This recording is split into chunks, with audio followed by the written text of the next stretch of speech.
P Shaijal, മുൻ MSF നേതാവ് കൂടി നമുക്കിപ്പോൾ ചേരുന്നുണ്ട്. ഷൈജൽ, ഈ വിവാദമുണ്ടായി കെ ടി ജലീൽ വളരെ രൂക്ഷമായ തെളിവുകളോടുള്ള ആരോപണം ഉന്നയിച്ച് ദിവസങ്ങൾ പിന്നിടുമ്പോഴും ഒരു ലീഗ് നേതാവ് പോലും PK ഫിറോസിനെ അനുകൂലിച്ചോ PK ഫിറോസിനെ എതിരായോ ഒരു അഭിപ്രായവുമായി രംഗത്ത് വന്നിട്ടില്ല. വളരെ കൃത്യമായി ലീഗ് നേതൃത്വത്തിന് മനസ്സിലായിട്ടുണ്ടെന്ന് തോന്നുന്നു. PK ഫിറോസ് കാലങ്ങളായി ലീഗ് നേതൃത്വത്തെ പറ്റിച്ചുകൊണ്ടിരിക്കുകയായിരുന്നു. ഒരുപക്ഷെ ലീഗ് നേതാക്കൾ പലരും പലതരത്തിലുള്ള സാമ്പത്തിക ഇടപാടുകൾ നടത്താറുണ്ട്.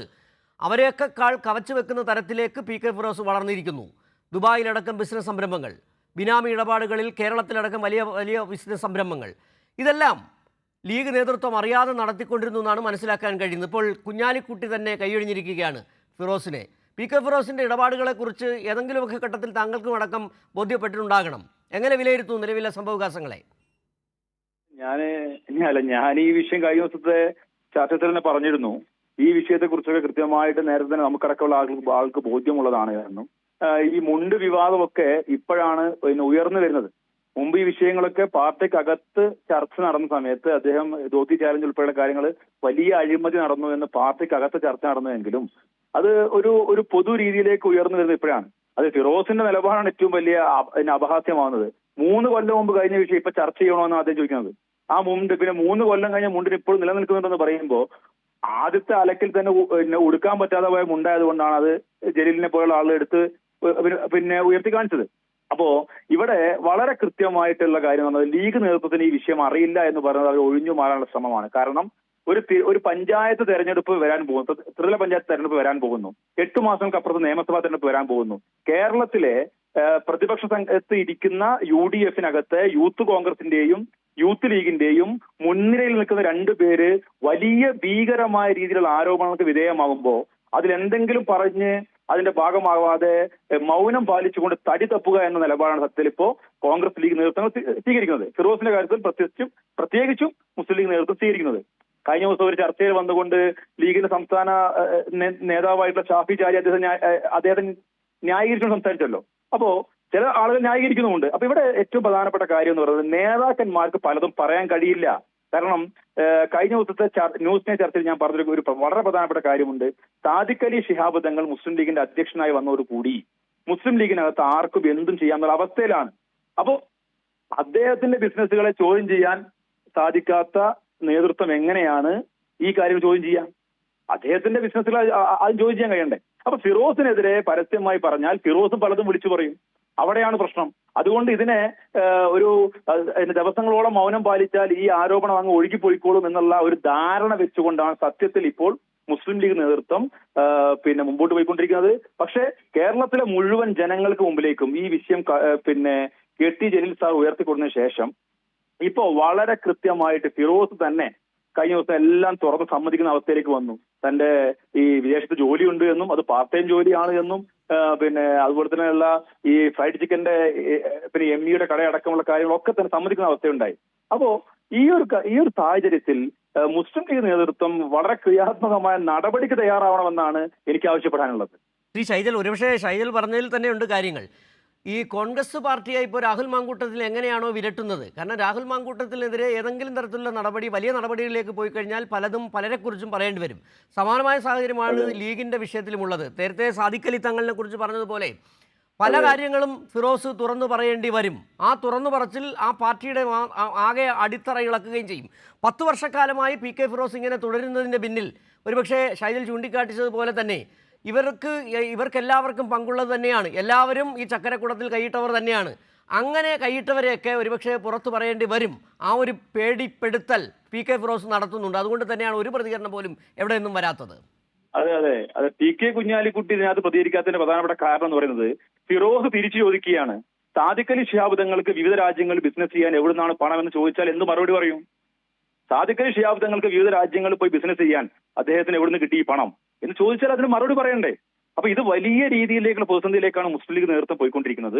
കാരണം അപ്പുറത്ത് രാഹുൽ മാങ്കൂട്ടം ഷാഫി പറമ്പിലിനെ അടക്കം ഭീഷണിപ്പെടുത്തുകയാണ്. കാരണം ഞാൻ എല്ലാം പറയും, ഞാൻ എല്ലാം വിളിച്ചു പറയും, ഞാൻ എല്ലാ കാര്യങ്ങളും പറയുമ്പോൾ പല കാര്യങ്ങളും പലർക്കും വെട്ടിലാവാനുണ്ട്. അതുപോലെ ഇപ്പുറത്ത് വളരെ കൃത്യമായിട്ട് ഇതിനകത്ത് ധോത്തി ചാലഞ്ച് മുതൽ ഇങ്ങോട്ട് എടുത്തു കഴിഞ്ഞാൽ നിരവധി കാര്യങ്ങൾ, ധോത്തി ചാലഞ്ച്, കത്തുവ, ഉന്നാവോ, നിങ്ങൾക്ക് ഓർമ്മയുണ്ടാവും ഒരുപക്ഷെ ഉന്നാവോ ആ ഒരു പിരിവിന്റെ പേരിലാണ് യൂത്ത് ലീഗിന്റെ അഖിലേന്ത്യാ കമ്മിറ്റി അംഗമായിരുന്ന യൂസഫ് പടനിലം അദ്ദേഹം പി കെ ഫിറോസിനെതിരെ നിലപാട് സ്വീകരിച്ചതിന്റെ ഭാഗമായിട്ട് പിന്നെ യൂത്ത് ലീഗിൽ നിന്ന് പുറത്തു പോകേണ്ടി വന്നു അദ്ദേഹം. അപ്പൊ ഇങ്ങനെ ഒരുപാട് കാര്യങ്ങളുണ്ട്, ഒരുപാട് ഇഷ്യൂസ് ഉണ്ട്. ഇന്ന് നടന്ന യൂത്ത് ലീഗിന്റെ ദേശീയ പിന്നെ ജന്തർ മന്ദിൽ നടന്ന പ്രക്ഷോഭം എന്തുകൊണ്ട് പി കെ ഫിറോസ് പങ്കെടുത്തില്ല?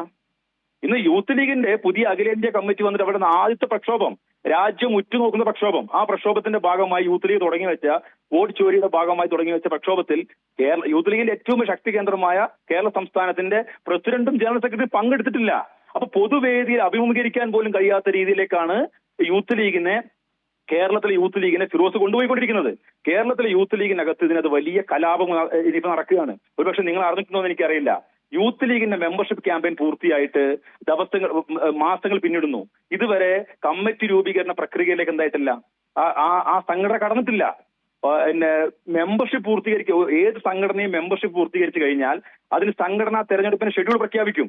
അത് താഴെ യൂണിറ്റ് കമ്മിറ്റി മുതൽ പിന്നെ ദേശീയ കമ്മിറ്റി വരെയുള്ള ഷെഡ്യൂൾ പ്രഖ്യാപിക്കും. എന്നാൽ ഇതുവരെ ഈ മെമ്പർഷിപ്പ് ക്യാമ്പയിന്റെ ഇടയിൽ ഇപ്പോൾ തന്നെ ദേശീയ കമ്മിറ്റി പ്രഖ്യാപിച്ചു, എന്നാൽ യൂണിറ്റ് കമ്മിറ്റി മുതൽ സംസ്ഥാന കമ്മിറ്റി വരെയുള്ള ഷെഡ്യൂൾ ഇപ്പോഴും പ്രഖ്യാപിക്കപ്പെട്ടിട്ടില്ല. അപ്പൊ ഇത് പ്രഖ്യാപിക്കാൻ കഴിയാത്തത് യൂത്ത് ലീഗിനകത്ത് തന്റെ പിടുത്തം അടുത്ത നിയമസഭാ ഇലക്ഷൻ വരെ കൊണ്ടുപോകണം എന്നുള്ള ഫിറോസിന്റെ കടുംപിടുത്തത്തിന്റെ ഭാഗമായിട്ട് നിയമസഭയിൽ യൂത്ത് ലീഗിന്റെ കേവലം സീറ്റ് വാങ്ങണമെന്നുള്ളതിന്റെ ഭാഗമായിട്ട് അദ്ദേഹം ഈ സംഘടനയെ മറ്റൊരു രീതിയിൽ കൂടി കൊണ്ടുപോവുകയാണ്. അതിനെപ്പോലും ചോദ്യം ചെയ്യാൻ മുസ്ലിം ലീഗ് നേതൃത്വത്തിന് കഴിയാതിരിക്കുന്നത് അവരുടെയൊക്കെ ഈ രീതിയിലുള്ള നിരവധി ഇടപെടലുകൾ.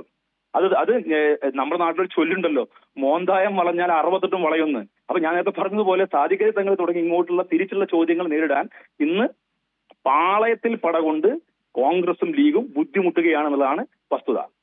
ശ്രീ ഷൈജൽ, ഒരുപക്ഷെ നേരത്തെ പറഞ്ഞ പോലെ സാദിഖലി തങ്ങൾ ഉൾപ്പെടെ ഉള്ളവർക്ക് പലവിധ ബിസിനസ് ഇടപാടുകൾ, ബിനാമി ഇടപാടുകളുണ്ട്.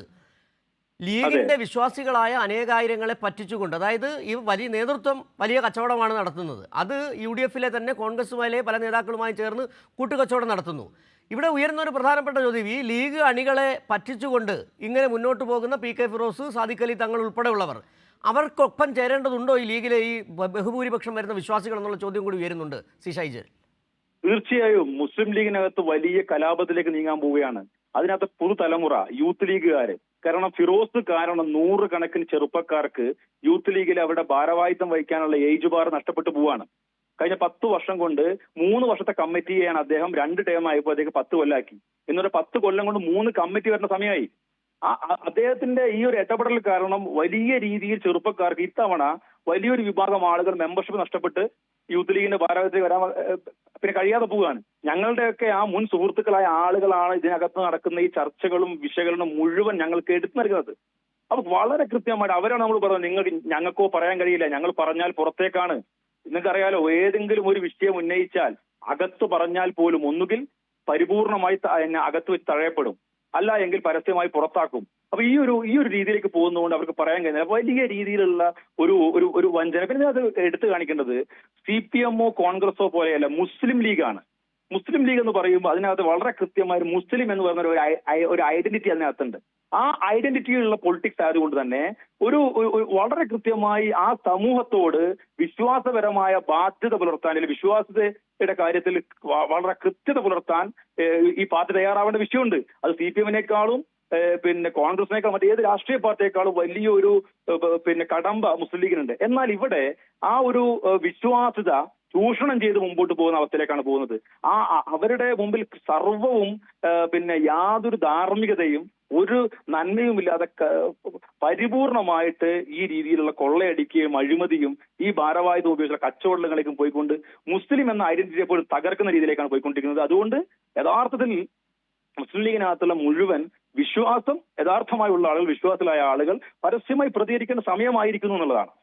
ഷൈജൽ, ഒരുപക്ഷെ ഈ മുസ്ലിം വിശ്വാസത്തെ കൂടി ഉപയോഗപ്പെടുത്തിക്കൊണ്ടുള്ള ഈ ലീഗ് നേതാക്കളുടെ തട്ടിപ്പ് അത് അണികൾ തിരിച്ചറിഞ്ഞു തുടങ്ങിയിട്ടുണ്ട്. ഈ നിലവിലുള്ള പ്രതിസന്ധിയെ ലീഗ് മറികടക്കുമോ, ഫിറോസ് മറികടക്കുമോ? ഫിറോസ് മറികടക്കുമെന്ന് വെച്ചാൽ ഇപ്പൊ രാഹുൽ മാങ്കൂട്ടത്തിനകത്ത് എന്താ സംഭവിച്ചത്? ഇത്ര വലിയ ആരോപണത്തെ UDF-ന്റെ സംസ്ഥാന കൺവീനർ, ഒരുപക്ഷെ ഭരണം കിട്ടിയാൽ മുഖ്യമന്ത്രി പോലും ആയേക്കാം എന്ന് അനുമാനിക്കപ്പെടേണ്ട അടൂർ പ്രകാശിനെ പോലത്തെ ആളുകൾ സ്ത്രീത്വത്തെ അപമാനിച്ചുകൊണ്ടുള്ള ഈ വിഷയത്തിൽ എടുത്ത നിലപാട് നമ്മൾ കണ്ടില്ലേ? ഇപ്പോഴും രാഹുൽ മാങ്കൂട്ടത്തിന്റെ കാര്യത്തിൽ ന്യായീകരിക്കുന്ന വലിയ രീതിയിലേക്ക് നിരക്കും. അതേപോലെ ഇതിനൊന്നും ഒരു നടപടി എടുക്കാൻ കഴിയില്ല. കാരണം നടപടി എടുക്കാൻ കഴിയാതെ ആർക്കാണ്? മടിയിൽ കനമില്ലാത്തവനാണ് നടപടി എടുക്കാൻ കഴിയുക. എടുക്കാൻ കഴിയുക. സ്വാഭാവികമായിട്ടും ഇവിടെ നേതൃത്വത്തിനകത്ത് അങ്ങനെ ഒരു ഇല്ല. ഹൈദരലി ശിഹാബ് തങ്ങളോട് കൂടി മുസ്ലിം ലീഗിന്റെ സ്വാത്വിക നേതൃത്വം അവസാനിച്ചു. ആ പരമ്പര അവസാനിച്ചു. ഇന്ന് വളരെ കൃത്യമായ രീതിയിൽ മുസ്ലിം ലീഗിന്റെ നേതൃത്വം എല്ലാവരും ഒരുപോലെയാണ്. എന്ന് പറഞ്ഞാൽ ഈ കച്ചവട കണ്ണോടുകൂടി രാഷ്ട്രീയത്തെ കണ്ടുകൊണ്ടിരിക്കുന്ന ഒരു വിഭാഗം ആളുകളുടെ കയ്യിലേക്ക്, അല്ലെങ്കിൽ സാമ്പത്തിക താല്പര്യം മാത്രം നിലനിർത്തി മുമ്പോട്ട് പോകുന്ന, രാഷ്ട്രീയത്തെ ഒരു ബിസിനസ്സായി മാത്രം കണ്ട് മുമ്പോട്ട് പോകുന്ന ആളുകളുടെ കയ്യിലേക്ക് പോയി കഴിഞ്ഞു. അവർക്ക് ഒരു കാരണവശാലും എടുക്കാൻ കഴിയില്ല. അങ്ങനെ എടുക്കാത്തതിന്റെ ഏറ്റവും അവസാനത്തെ ഉദാഹരണം നിങ്ങൾ മനസ്സിലാക്കിയിട്ടുണ്ടാവും. നേരത്തെ കേരളത്തിൽ വലിയ രീതിയിൽ പ്രക്ഷുബ്ധമായി മാറിയ ലീഗിനകത്തൊരു വിഷയമായിരുന്നല്ലോ ഹരിത വിവാദം. ഞാൻ അടക്കമുള്ള ആളുകൾ പിന്നെ ആ വിഷയത്തിന് ഭാഗമായിട്ട് ഒരുപാട് കാര്യങ്ങൾ പ്രതികരിച്ചതാണ്. ആ വിവാദത്തിൽ എന്താണ് സംഭവിച്ചത്? അവസാനം പരാതിക്കാരായ ആളുകൾക്ക് അവർ MSF ഉണ്ടായിരുന്ന ഭാരവാഹിത്തിനേക്കാൾ വലിയ ഭാരവാഹിത്വം യൂത്ത് ലീഗിൽ നൽകിക്കൊണ്ട് പരാതി സെറ്റിൽമെന്റ് ചെയ്തു. അതുപോലെ സെറ്റിൽമെന്റ് പൊളിറ്റിക്സ് അല്ലാതെ ഒരു തരത്തിലെ നടപടിയും എടുത്ത് മുമ്പോട്ട് പോകാൻ നിലവിലെ സാഹചര്യത്തിൽ മുസ്ലിം ലീഗ് നേതൃത്വത്തിന് കഴിയില്ല. അവര് ഫിറോസിനെ സംരക്ഷിച്ചുകൊണ്ട് തന്നെ പോകും. കുറച്ച് ദിവസം കൂടി മൗനം പാലിക്കും. പിന്നെ പതിവ് പോലെ പ്രവർത്തനത്തിൽ ഏതെങ്കിലും രൂപത്തിലേക്ക് ഒരു പ്രക്ഷോഭം സംഘടിപ്പിച്ചുകൊണ്ട് അതിന്റെ മുന്നിലേക്ക് ഇറങ്ങും. ഷൈജൽ, ഒരു ചോദ്യം കൂടി ചോദിച്ചുകൊണ്ട് നമുക്ക് ഈ ചർച്ച അവസാനിപ്പിക്കാം. അതായത് കഴിഞ്ഞ ദിവസം KT ജലീൽ ചോദിച്ച ചില ചോദ്യങ്ങളുണ്ടായിരുന്നു. ആ ചോദ്യങ്ങൾക്ക് മറുപടിയായിട്ടാണ് ഇന്നലെ ഫിറോസ് വാർത്താ സമ്മേളനം നടത്തുന്നത്. പക്ഷേ ആ ചോദ്യത്തിന് കൃത്യമായ മറുപടിയല്ല, മറു ചില ചോദ്യങ്ങൾ ചോദിക്കുന്നു. ഒരേ സമയം തന്നെ ഫിറോസ് വെളിപ്പെടുകയായിരുന്നു ആ ബിസിനസ്സിനെ സംബന്ധിച്ച്, ഈ സത്യവാങ്മൂലം നൽകിയതിനെ സംബന്ധിച്ച്, അഭിഭാഷകനെന്ന് തെരഞ്ഞെടുപ്പ് സത്യവാങ്മൂലത്തിൽ പറഞ്ഞതിനെ പറ്റി, അതിനുശേഷം നടത്തിയ ബിസിനസ് ഇടപാടുകളെ പറ്റി വളരെ കൃത്യമായ തെളിവുകളുടെ അടിസ്ഥാനത്തിൽ KT ജലീൽ ചോദിച്ചതിന് ഒരു കൃത്യമായി മറുപടി നൽകാൻ കഴിയാതെ സമ്മതിക്കേണ്ടി വരുന്ന ഒരു ഫിറോസിനെ കൂടി കഴിഞ്ഞ ദിവസം കേരള സമൂഹം കണ്ടു. തീർച്ചയായും അതാ സംഭവിച്ചത്. കാരണം KT ജലീൽ മാഷിന്റെ വളരെ കൃത്യമായ ഇടപെടലിലൂടെ കേരള രാഷ്ട്രീയത്തിൽ ഒരാളെ കൂടി, അല്ലെങ്കിൽ ഒരു കള്ള നാണയത്തെ കൂടി തുടർന്ന് കാണിക്കാൻ സാധിച്ചു എന്നുള്ളതിനപ്പുറത്തേക്ക് വലിയ രീതിയിലേക്ക് PK ഫിറോസ് സ്വയം അതൊക്കെ സമ്മതിക്കേണ്ടി വന്നു. കേരളത്തിലെ UDF താല്പര്യം പുറത്തുന്ന, UDF വേണ്ടി കൃത്യമായി വാർത്തകൾ ചെയ്യുന്ന മാധ്യമങ്ങൾ, ആ മാധ്യമങ്ങൾക്ക് പോലും PK ഫിറോസിന് ഇന്നത്തെ പത്രസമ്മേളനം അത് കൃത്യമായില്ല എന്നും അത് അദ്ദേഹം സെൽഫ് ഗോൾ അടിച്ചിരിക്കുന്നു എന്നും പറഞ്ഞു വെക്കേണ്ട അവസ്ഥയ്ക്ക് വന്നില്ലേ? എന്തിന് മീഡിയ വണ്ണ് പോലും ന്യായീകരിക്കാൻ കഴിയുന്നില്ല. അവരുടെ UDF ഒരു ഘടകകക്ഷിയെ പോലെ പ്രവർത്തിക്കുന്ന മീഡിയ വണ്ണിന് പോലും PK ഫിറോസിനെ ന്യായീകരിക്കാൻ കഴിയാത്ത അവസ്ഥയ്ക്ക് ഇന്നലെ എത്തിയത് എന്തുകൊണ്ടാണ്? അപ്പോൾ വളരെ കൃത്യമായി PK ഫിറോസിനെതിരെ ഉയർന്ന എല്ലാ ആരോപണങ്ങളും അദ്ദേഹത്തിന് സമ്മതിക്കുകയല്ലാതെ രക്ഷയില്ലാതെ വന്നു. എന്നിട്ട് അതിനു വേണ്ടി അദ്ദേഹം സ്വയം നമ്മൾ വീണെടുത്ത് കിടന്ന് ഉരുളുക എന്നൊക്കെ പറഞ്ഞു പോയെ അതിന് കുറച്ച് മറു ചോദ്യം. നമുക്കറിയാലോ, ഇപ്പം യുവജന രാഷ്ട്രീയത്തിലുള്ള ആളുകളൊക്കെ ഒരുപക്ഷെ വിദ്യാർത്ഥി രാഷ്ട്രീയത്തിലൂടെ കടന്നു വരുന്ന ആളായിരിക്കും. നമ്മൾ കോളേജുകളിലൊക്കെ എടുക്കുന്ന ഒരു സ്ട്രാറ്റജി ഉണ്ട്, എല്ലാത്തിനോടും ചോദ്യം ചോദിച്ചുകൊണ്ട് പോയാൽ എന്താ കുഴപ്പം, എന്താ വിഷയം എന്ന്.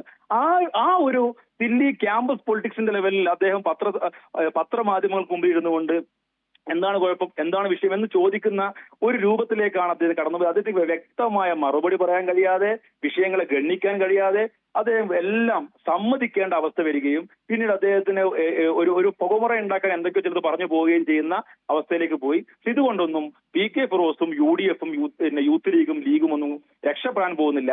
2026 തെരഞ്ഞെടുപ്പ് വലിയ വില നൽകേണ്ടി വരും. കാരണം 2016 ഭരണത്തിൽ ഇരിക്കെ നടന്ന തെരഞ്ഞെടുപ്പിൽ മുസ്ലിം ലീഗിന് സീറ്റ് കുറഞ്ഞത് നമുക്ക് മനസ്സിലാക്കാം. സ്വാഭാവികമായിട്ടും അവർ 20 സീറ്റിൽ നിന്ന് 18 വന്നു. പക്ഷേ 2021 നടന്ന തെരഞ്ഞെടുപ്പിൽ, രണ്ടാം പിണറായി സർക്കാർ അധികാരത്തിൽ വരുന്ന തെരഞ്ഞെടുപ്പിൽ ഒരു കാലത്തും മുസ്ലിം ലീഗിനെ സംബന്ധിച്ച് നമുക്കറിയാം കോൺഗ്രസ് എന്തൊക്കെ ഉണ്ടാകുമ്പോഴും മുസ്ലിം ലീഗിന്റെ ഒരു കേഡർ പ്രവർത്തനം കാരണം ഒരു പ്രോഗ്രസീവാണ് ഉണ്ടാവാറുള്ളത്. എന്നാൽ അവിടെ 18 നിന്ന് 15 പോയി നമ്മൾ കണ്ടു.